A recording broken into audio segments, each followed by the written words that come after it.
কেমন খাইকার খাইকে মানুষ যে মানে গরু মাংস নিয়ে তো মানে এত খাইকা হয় আমি জানতাম না। মনে করেন চুলার পারে বসছি। হ্যাঁ, মানে বাবার বাড়িতে গেছিলাম জামাইরে নিয়ে ঘুরবার নিয়ে 4-5 দিন আসলাম বুঝছেন। যেদিন মানে বাপের বাড়ি ঘুরবার দামু সেদিন মায় আবার মাংস রান্না করছে। কইছে যে আপনি মাংস রান্না করে খান। তো আমরা ওই দিন গেছিলাম গা ঘুরতে। তো আমার হাজবেন্ড করছে কি, মায়েরে কইতেছে মা তুমি যখন গরু মাংস রান্না করে খাইবে তাহলে আমার নিগে বাটিতে করে একটু ফ্রিজে থুয়ে দিও। মাংস কিন্তু এতটুকু রাঁধছে, ঠিক এতটুকু মানে খাওয়া হয়েছে অনেকগুলা, লাস্টে এতটুকু আসছিল ওইগুলা রান্না করা হয়েছে।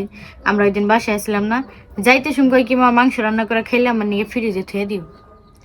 মা আবার করছে কি মানে এই একটু কাই মাংস মানে কুলার লিগে আবার থুয়ে দিছে, যাই কিরকম হয়ে গেছে। তোমার নিগা থইব নি?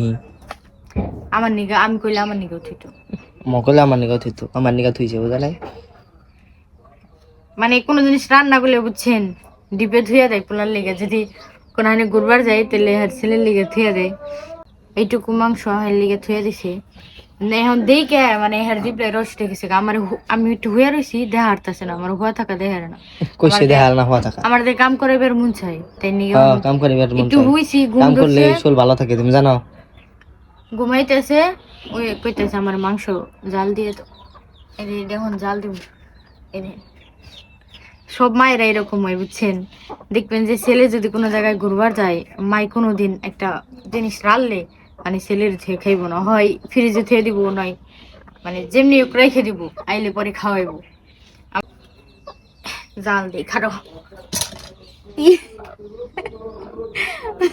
এটাও একটা বাটি হয়ে গেছে গা, দেখছো মাই, দেখছো তোমার কত ভালোবাসি। আমার আইতে বাসবো তোমার। হ্যাঁ আবার মানে আমি কিন্তু দেখে গেছি মাংসের মধ্যে খালি তেল আছিল বেশি, মানে সারের মাংস আসছিল না। বেচা বেচা খালি সারের মাংস গুলাই থুয়ে দিছে, বেচা বেচা খালি সারের মাংস গুলাই থুয়ে দিছে দেখছেন। এটা জাল দিয়ে খাওয়াইয়া তারপর শান্তি করি দেখছেন। আমি আশা করি এরকম মাই সবার ফ্যামিলিতে আসে, এরকম কাণ্ড কার কার মাই করে।